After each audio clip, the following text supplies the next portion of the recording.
Hello everyone. Welcome to Enzyme MBBS, where complex medicine becomes simple and exam ready. So without wasting any time, let's get started. So coming to the definition, gangrene is a clinical condition characterized by necrosis of tissue along with putrefaction due to superadded bacterial infection commonly occurring in extremities and internal organs. What do you mean by putrefaction? Putrefaction is basically the decomposition of the dead tissue by the bacteria, and it commonly occurs in extremities or internal organs. Straightforward definition. Now coming to the types of gangrene, first just mention that dry gangrene and wet gangrene. And gas gangrene is not a different type of a gangrene, it is basically a variant of wet gangrene. We even discussed this in the long essay video, isn't it? Now coming to the let's explain one by one. So first, dry gangrene. Now we will write all the gangrenes under three common headings, that is etiology, pathogenesis and morphology.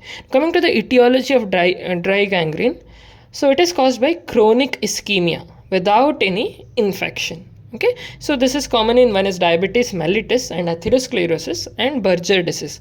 Now Berger disease, it usually occurs in young males who are more prone to, who eat more tobacco or who smoke more tobacco. They are more in risk with this particular disease, vascular disease. Coming to the pathogenesis, gradual reduction in blood supply, that is nothing but the ischemia. So because of that, coagulative necrosis happens. We discussed this before. Then after that, but here there is no infection happens, so the tissue dries and later shrinks, and ultimately the hemoglobin breakdown and iron sulfide deposition takes place, because of which it gets a black color.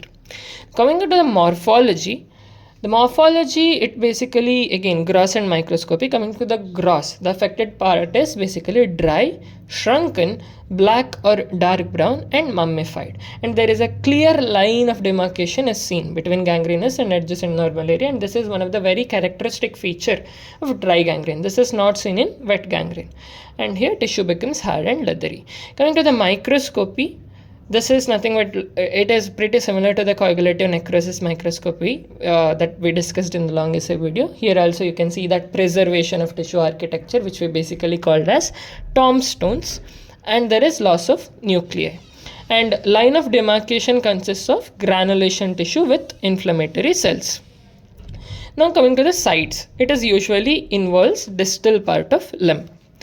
Next, wet gangrene. Now again, etiology, it is caused due to venous blockage and commonly occurs in intestine in conditions like strangulated hernia or intussusception or volvulus. Now what is this intussusception or volvulus? You will study it in surgery. And one more is pressure sores, which is commonly called as bed sores. Imagine some old people who are bedridden for months. Now there will be some necrosis of skin tissue, and that is nothing but pressure sores.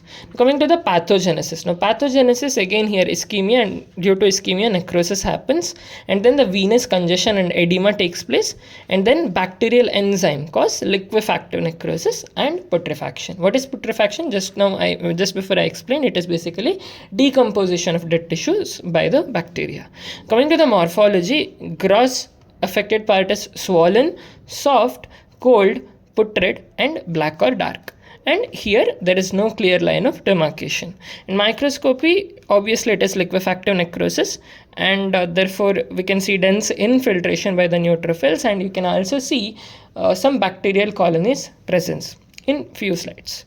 Coming to the complications, if it is untreated, it may develop into septic shock and it may ultimately result in death.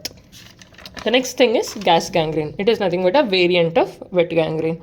Now etiology, it is caused by the clostridium species. The one thing you have to remember here is this name, that is clostridium.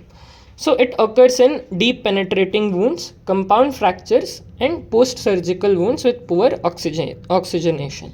Now coming to the pathogenesis, these Clostridia bacteria are basically anaerobic and they are spore forming bacilli. So what they do, they produce a toxin called as alpha toxin, which basically destructs the cell membrane, and they also produce proteolytic enzymes.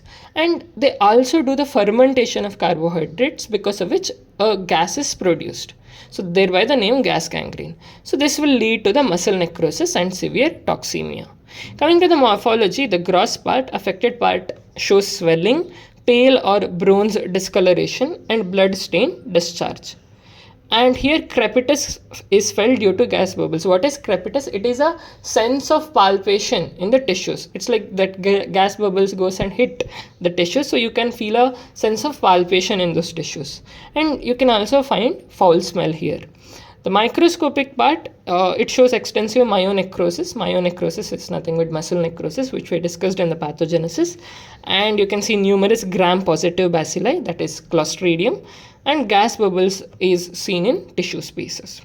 So that sums up the gas gangrene. And next, that is difference between dry and wet gangrene. Now this box, it is nothing but whatever we have discussed till now. It is written in a tabular column form so that it is well presented in the exam.